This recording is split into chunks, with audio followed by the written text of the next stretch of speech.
Kaya, can you explain what is the involvement of the Department of Trade and Industry in getting a project like this going, a fuel cell that actually produces electricity? The basic intention of the DTI is to industrialize the country. As you know, electricity is the main input. And this kind of electricity from fuel cells is there to drive industrialization, a beneficiation of the platinum, which is a very important catalyst for manufacturing the fuel cells. And this initiative will also fit into the much anticipated Platinum Valley SEZ. And how much money did you give to this company to get this going?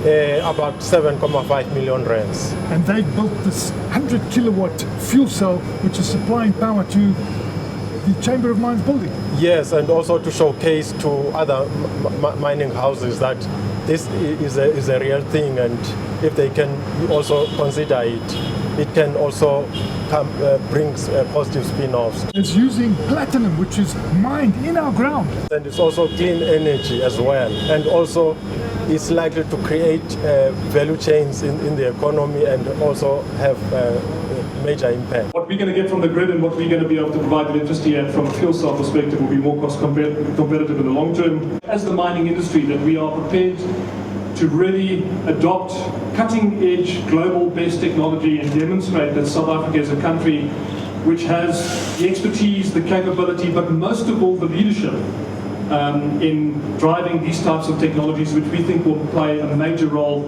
in South Africa's industrialization going forward. There is no reason whatsoever why South Africa could not become a very significant player in the manufacture of fuel cell generators using the catalyst that we have in abundance in our country.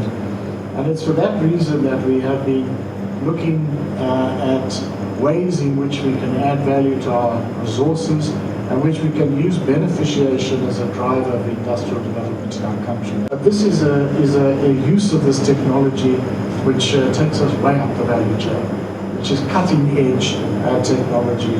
Technology which, in our case, and in the case of the African continent, could be used to have small plants like this one that could be providing power in outlying areas and areas where it's difficult to connect people to the grid, and which could also relieve the pressure on the grid.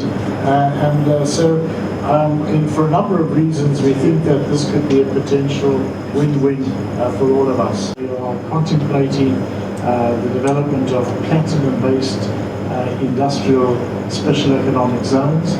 We also have a range of incentive programs in place, and I think that our team is available to discuss with this industry as it implants itself in South Africa the way in which government can support and encourage this very important technologically leading value addition to our mineral resource. We're sitting in a country where we are energy hungry. We want to ensure that we have energy. South Africa must introduce 1,000 megawatts of fuel cell generated electricity between now and 2020.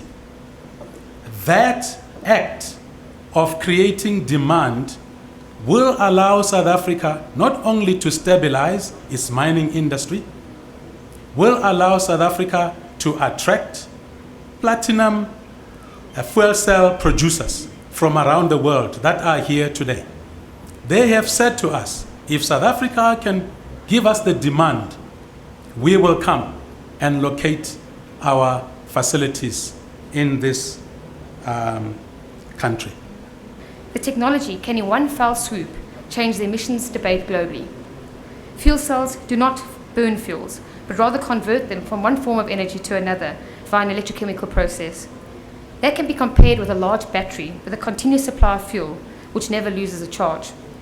They make almost no noise, they produce almost no vibrations, and they produce almost no dangerous NOx or SOx or particulate emissions, making them extremely clean today. They provide a whole new way of looking at energy, as they are modular and efficient and can provide energy at the point of use. Market development is core in driving platinum mining due to the recyclability and the pricing of the metal. This protects current demand and is able to build future demand to ensure that we're able to drop more mines and create more jobs in our mining industry. 1,000 megawatt installation, Mashudu mentioned, which is only 2% of South Africa's current supply, within a baseload application, will result in approximately 5% growth in new primary metal demand. And this is off a base that has seen negative net demand growth over the last 10 years. A small penetration in the vehicle markets results in significant growth in platinum demand. Even as low as a 1% penetration of global vehicles will result in a 20% increase in new metal demand for the mining industry in South Africa. The current power shortage has opened the market for alternative energy products. Platinum power fuel cell is not only an alternative power solution, but it provides clean energy at a reduced carbon footprint. I believe that the fuel cell power generation project will provide the best and stable clean energy alternative for this country.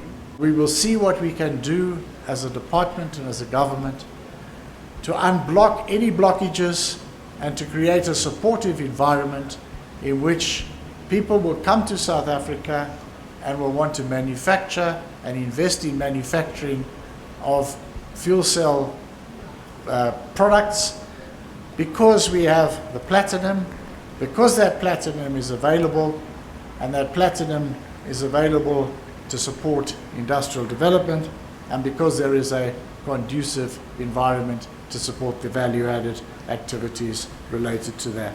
We are going to embark on a process where we're going to develop a 1.8 megawatt hydrogen-fed fuel cell power solution for our Springs refinery.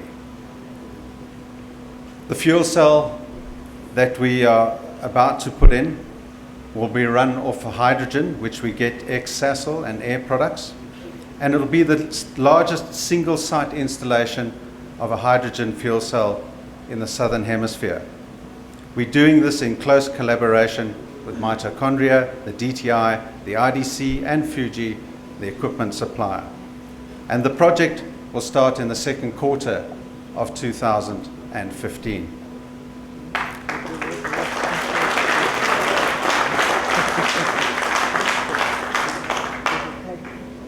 But this is just the start, because we envisage that we will rapidly follow this implementation with the execution of a larger installation at the refineries, with the ultimate goal of moving our refinery totally off the grid. The second phase is expected to deliver 8 megawatt of fuel cell driven power from a natural gas source, with the final phase delivering in excess of 10 megawatt. We're looking at converting many of our underground diesel equipment into fuel cell hybrid configurations, and we're collaborating with many of the local mobile mining equipment manufacturers to do that. We're doing that with Mitochondria and also at present with our international fuel cell partner, Sir Energy. And we're looking to integrate these solutions to offer superior cost and obviously to make sure that we have cleaner air in our underground environments.